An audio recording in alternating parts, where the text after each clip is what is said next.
नमस्कार मित्रों, स्वागत है आपका। जैसा कि आप जानते हैं, नित्य प्रयास जब भी आते हैं कुछ विशेष लेकर आते हैं, कुछ इन्फॉर्मेटिव आपके लिए होता है। तो जैसा कि आप जानते हैं, जब भी हम आते हैं हमारा एक पर्टिकुलर सब्जेक्ट होता है हिंदी, उसी पर हम बात करते हैं। चाहे उसको हम सामान्य रूप से पढ़ें, चाहे हम उसको साहित्यिक रूप में पढ़ें, चाहे किसी और तथ्य विशेष की जानकारी आपके समक्ष हो। इस चैनल पे सिर्फ और सिर्फ हम ज्यादातर फोकस हिंदी पे रखते हैं। तो हम एक बिंदु पढ़ते हैं करंट अफेयर्स, जो कि कंपटीशन एग्जाम में आता है, लेकिन उसमें ज्यादातर सामान्यतः लोग बाग उन बिंदुओं को पढ़ते हैं जो कि सामान्य प्रचलन में रहते हैं। या तो खेल कूद आता है उनमें, या फिर जो कोई इनाम पुरस्कार होते हैं, या फिर कोई राजनीतिक हलचल। परंतु जिस सब्जेक्ट का हम एग्जाम दे रहे होते हैं, उस सब्जेक्ट की भी कोई पर्टिकुलर विशेष बातें होती है जो आती है एग्जाम में। तत्कालीन बिंदु होते हैं, चाहे तत्कालीन कोई घटना हो, या कोई विशेष परिवर्तन हो, या कोई पुरस्कार वगैरह हो, वो भी आते हैं। जैसे कि अब हम हिंदी में पढ़ेंगे तो भाषा से संबंधित कोई चेंजेस है, या हिंदी से संबंधित कोई चेंजेस है, लिपि में कुछ हुआ है, कोई संविधान में संशोधन हुआ है, कोई प्रावधान विशेष निकला है, तो उन चीजों को हमको पढ़ना पड़ता है। एक होता है पुरस्कार। पुरस्कार कुछ ऐसे पुरस्कार हैं जो सालाना भी मिलते हैं, कुछ ऐसे हैं जो समयानुसार में मिलते हैं। ठीक है, तो उन पुरस्कारों में कुछ विशेष और महत्वपूर्ण पुरस्कार हैं जो साहित्य और भाषा में दिए जाते हैं। उनमें एक प्रमुख पुरस्कार है भारतीय ज्ञानपीठ पुरस्कार। ठीक है, भारतीय ज्ञानपीठ पुरस्कार बहुत महत्वपूर्ण है।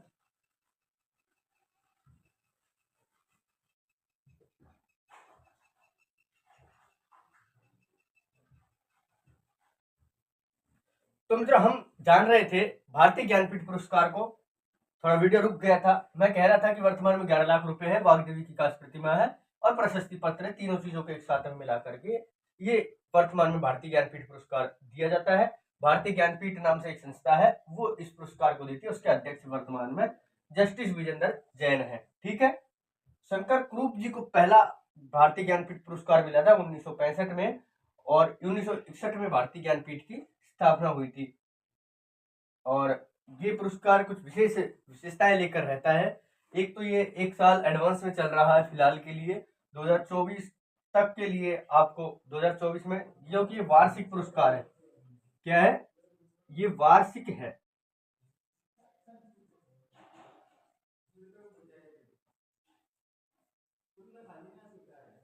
ठीक है, वार्षिक पुरस्कार है, इसीलिए ये 2024 के लिए 25 में दिया जा रहा है। अब 25 के लिए दिया जाए, हो सकता है 25 में ही दे दे, या फिर जल्दी दे दे। कहने का अर्थ ये 59वां पुरस्कार है। 59 पुरस्कार अब तक दिए जा चुके हैं। विनोद कुमार शुक्ल हिंदी भाषा से संबंधित है। इसकी एक खासियत है कि संविधान में उल्लेखित जो भाषाएं हैं, 22 भाषाएं, उन्हीं में आप इस पुरस्कार को प्राप्त कर सकते हैं। उसी में कोई विशेष योगदान अगर आप कर रहा होगा तो। ठीक है, तो देखा जाए तो एक विशेषता और है इसकी कि साहित्य का जो सर्वोच्च पुरस्कार है ये,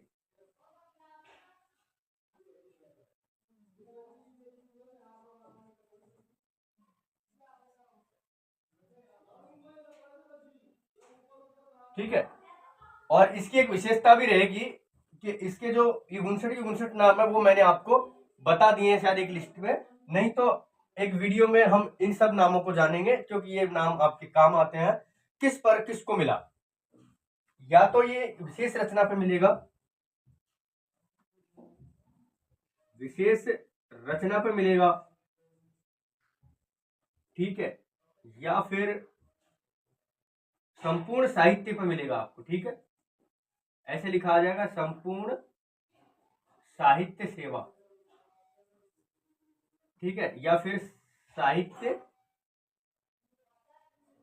सेवा, इस प्रकार से आ जाएगा। किस विषय पर मिला? संपूर्ण साहित्य सेवा पर दिया जा रहा है। ज्यादातर अभी संपूर्ण साहित्य पे दिया जा रहा है। ठीक है, ये इसकी कुछ विशेषताएं हैं जो आपको बहुत काम में आने वाली है।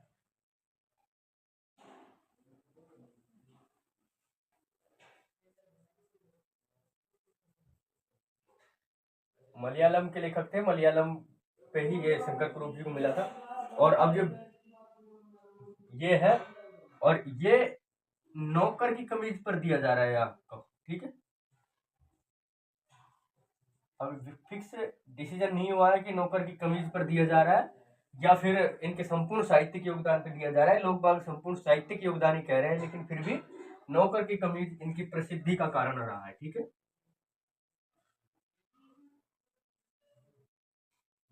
प्रसिद्धि का कारण नौकर की कमीज।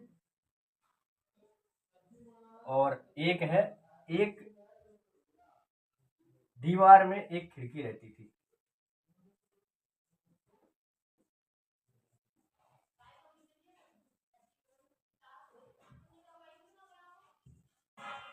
दोनों ही उपन्यास है। ध्यान रखिएगा, आपसे पूछा जा सकता है कोई कि हाल ही में ज्ञानपीठ पुरस्कार प्राप्त विनोद कुमार शुक्ल की रचना नौकर की कमीज किस विधा की रचना है, या नौकर की कमीज किस की रचना है, या किस कृति पर आपको भारतीय ज्ञानपीठ पुरस्कार प्राप्त हुआ विनोद कुमार शुक्ल को। तो ये आपसे पूछी जा सकती है, ये विशेष विशेष जानकारी आपकी है भारतीय ज्ञानपीठ पुरस्कार के बारे में, ये अभी के बारे में, और ये पूरी इसकी विशेषताएं हैं। आप एक बार इसको तुरंत से नोट करिए, बहुत काम की चीज है। इस प्रकार की न्यूज नोटिफिकेशन मैं लेकर आता रहूंगा। एक बार आप इसे अपने नोट डाउन करिए, फिर उसके बाद में विनोद कुमार शुक्ल का हम परिचय भी जान लेंगे, क्योंकि जो व्यक्ति चर्चा में आ जाता है बाद में उसमें से कई प्रश्न पूछे जाते हैं, ठीक है। आप इसे एक बार नोट डाउन करिए।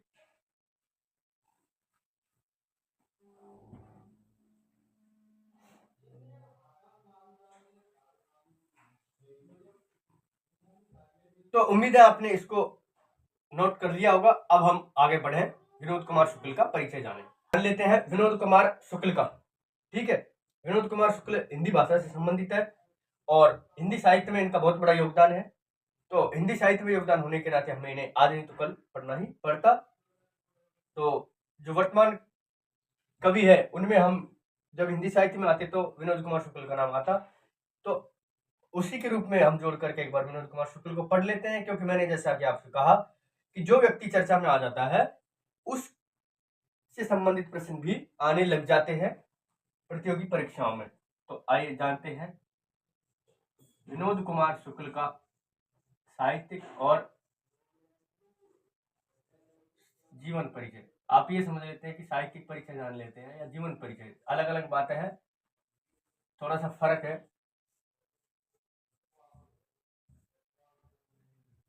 विनोद कुमार शुक्ल जो कि संबंधित है हिंदी भाषा से,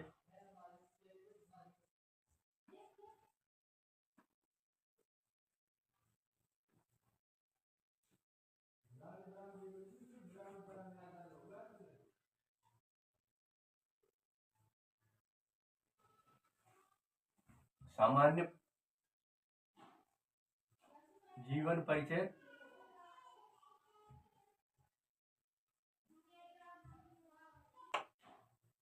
मध्य प्रदेश और छत्तीसगढ़ से।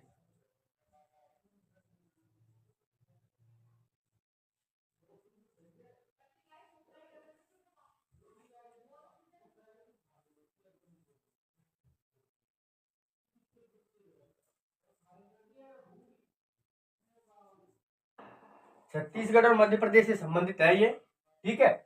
तो विनोद कुमार शुक्ल का जन्म हम जान लेते हैं सबसे पहले। तो 1 जनवरी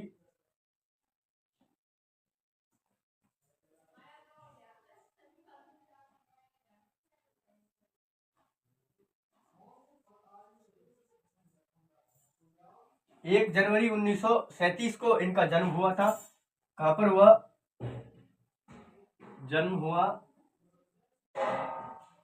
राजनांदगांव। ये कहां पड़ता है? छत्तीसगढ़ में।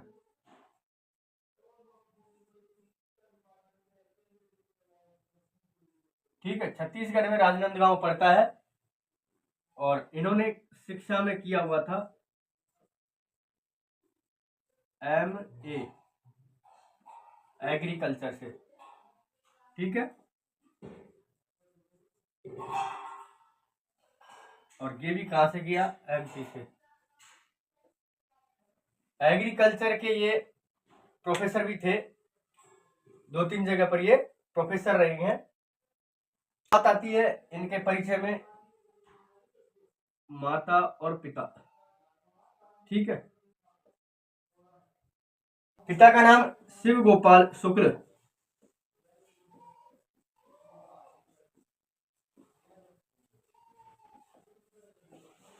साहित्यिक परिचय में कोई पूछ ले, जीवन परिचय में कोई पूछ ले कुछ बातें, तो आपको आनी चाहिए।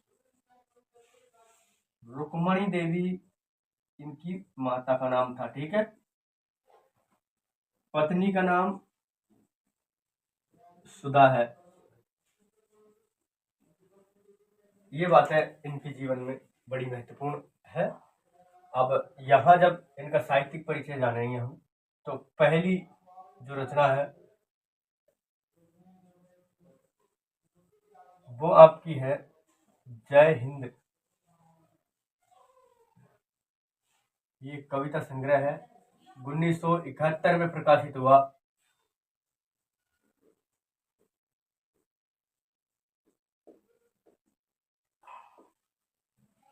ये इनकी पहली रचना है। और यहाँ कोई आपसे पूछ ले कि क्या व्यवसाय करते थे ये, व्यवसाय के रूप में ये काम करते थे, प्राध्यापन यानी अध्यापन। प्राचार्य थे ये एग्रीकल्चर से, कई जगह पे रहे थे ये। तो ये इनके जीवन के संबंधित बातें हैं और वो आगे जानेंगे।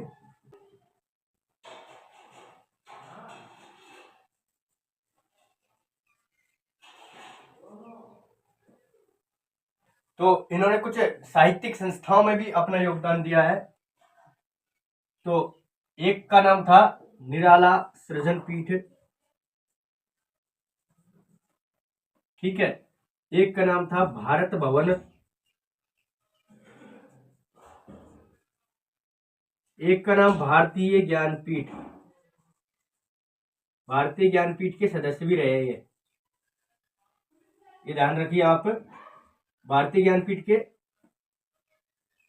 इनमें इन्होंने क्या काम किया है?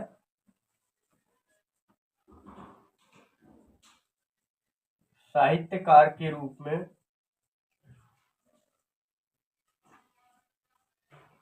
काम किया था इन जगहों पर।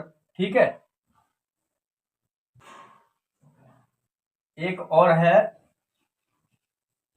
महात्मा गांधी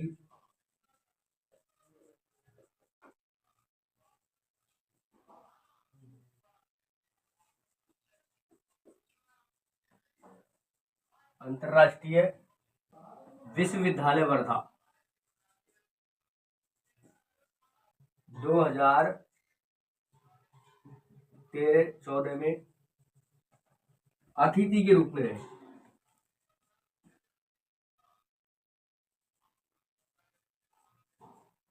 हम जान रहे थे कि महात्मा गांधी अंतरराष्ट्रीय विश्वविद्यालय वर्धा में एक सम्मेलन हुआ था 2013-14 में, उसमें ये अतिथि रहे थे। ठीक है, साहित्यिक सम्मेलन था वो।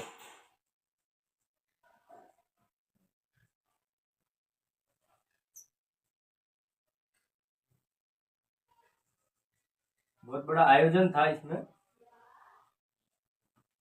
और इन्होंने MA एग्रीकल्चर JNU से किया था, प्राध्यापन भी किया इन्होंने MP और एग्रीकल्चर से ही किया था, मध्य प्रदेश में और छत्तीसगढ़ में।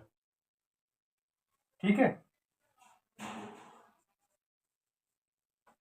और इसके साथ साथ ये कई जगह पर अध्यापन अध्ययन का काम कर चुके हैं, अध्यापन का। और ये मोटी मोटी तो इनके जीवन परिचय के बारे में जानकारी थी। और साहित्य के क्षेत्र में इनको किस किस रूप में जाना जाता है, किस किस रूप में जाना जाता है, ये देखिएगा आप। ये उपन्यासकार भी है,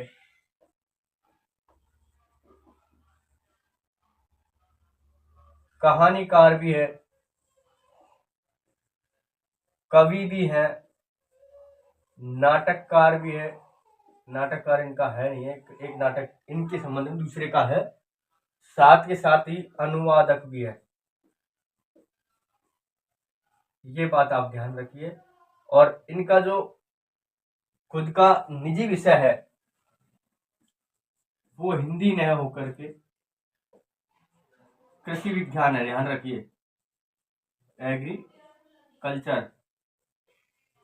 कोई प्रश्न आ जाए कि किस विषय से अध्यापन कार्य करवाते थे, कौन सा विषय इनका मुख्य विषय है, वो कृषि विज्ञान है, ना कि हिंदी साहित्य। हिंदी में तो सिर्फ ये रचना करते थे। और एक बात है, इनकी जो शैली है उसको कहा जाता है जादुई यथार्थवाद।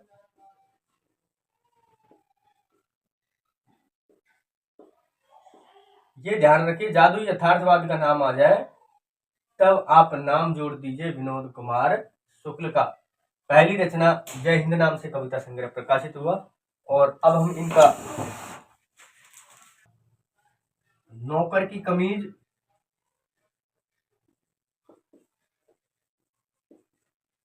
ठीक है, और एक का नाम था दीवार में एक खिड़की रहती थी।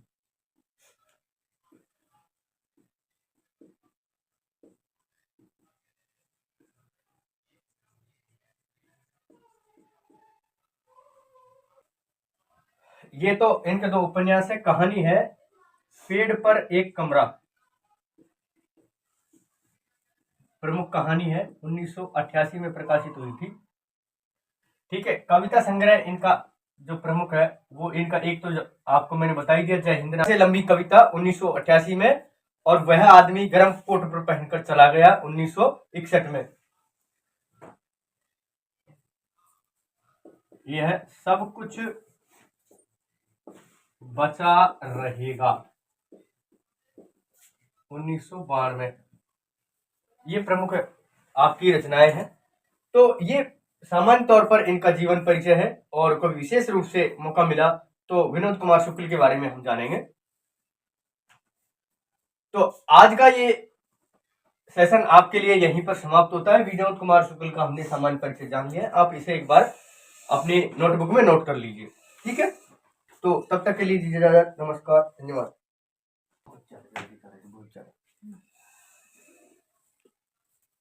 बंद तो